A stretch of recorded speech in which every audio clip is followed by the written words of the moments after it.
తెలంగాణ ప్రభుత్వం కాంగ్రెస్ పార్టీ ఎట్టకేలకు మంత్రివర్గ విస్తరణ జరిపింది.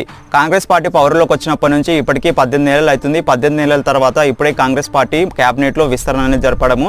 ఇక్కడ నిన్న ఆదివారం రోజున ముగ్గురు ఎమ్మెల్యేస్ మంత్రులుగా ప్రమాణ స్వీకారం చేశారు. ఆ ముగ్గురు ఎమ్మెల్యేస్ ఎవరంటే వెంకటస్వామి గారు, అడ్లూరి లక్ష్మణ్ గారు, అలాగే శ్రీహరి గారు. వీళ్ళ ముగ్గురు నిన్న మంత్రులుగా ప్రమాణ స్వీకారం చేశారు. మన తెలంగాణ గవర్నర్ అయిన జిష్ణుదేవి వర్మ గారి సమక్షంలో ఈ ముగ్గురు ఎమ్మెల్యేస్ మంత్రులుగా ప్రమాణ స్వీకారం చేశారు. ఇక్కడ వెంకటస్వామి గారు ఇంగ్లీష్లో ప్రమాణ స్వీకారం చేశారు. ఇంకా ఇద్దరు ఎమ్మెల్యేస్ తెలుగులో ప్రమాణ స్వీకారం చేశారు.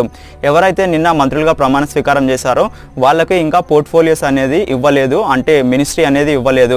ఎందుకంటే ఇప్పుడు మన తెలంగాణ క్యాబినెట్లో రీషఫుల్ చేసే అవకాశం ఉంది. అదే కాకుండా ఎవరైతే ఇప్పుడు మంత్రులుగా ఎన్నికయ్యారో వీళ్ళతో కలుపుకొని ఇప్పుడు మన క్యాబినెట్లో మొత్తం 13 మెంబర్స్ మినిస్టర్స్గా ఉన్నారు. ఇంతకుముందు 10 మెంబర్సే ఉండే. ఇంకా మన తెలంగాణ క్యాబినెట్లో ఇంకా స్పేస్ ఉంది. ఇంకా కొంతమందిని కూడా వీళ్ళు మినిస్టర్స్గా తీసుకునే అవకాశం ఉంది.